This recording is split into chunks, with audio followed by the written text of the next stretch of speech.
আমি জানি দিদি ভাই, তুমি তোমার বাচ্চাদের কতটা ভালোবাসো।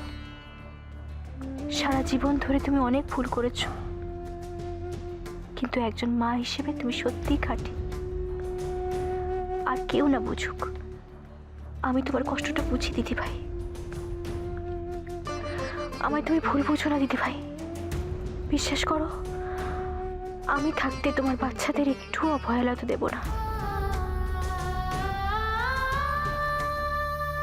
হয়তো জীবনের মতো মৃত্যুর পরেও বৌমনি কোনো অশুভ শক্তির কবলে পড়েছে।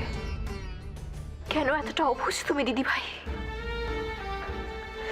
কেন নিজের ভালোটা বোঝো না তুমি? চিরটা কাল যারা তোমার ভালো চেয়ে এলো, তুমি তাদের ভুল বুঝে গেলে।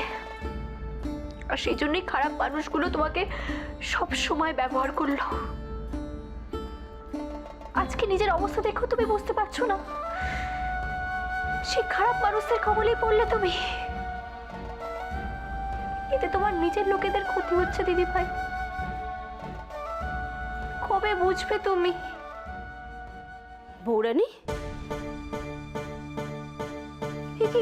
তুমি কার সঙ্গে এতক্ষণ কথা বলছিলে? হ্যাঁ, না তো, আমি তো ওর সঙ্গে কথা বলছিলাম। কি বলছো? তোমার এসব শক্ত শক্ত কথা বুঝতে পারে নাকি? তোমার কত কথা আমি সবসময় বুঝতে পারি না। খুব বুঝতে পারে। দেখো না কিরকম হাসছে। বৌরানী, তুমি যে কি বলো না।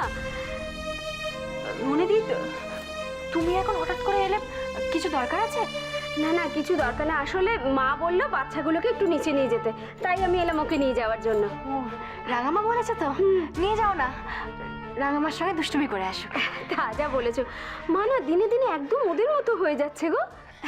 দাঁড়া, ওকে ওকে নি দেখি দেখি দেখি দেখি আমার ছোনা বাবাটা কোথায়।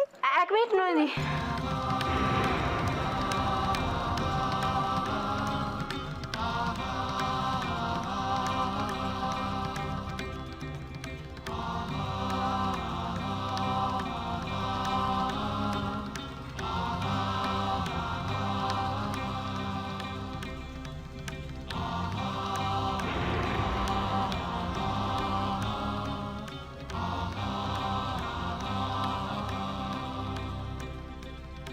বৌরানী,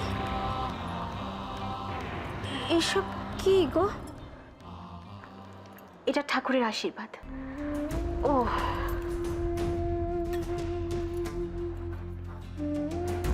এবার নিয়ে যাও নন্দী।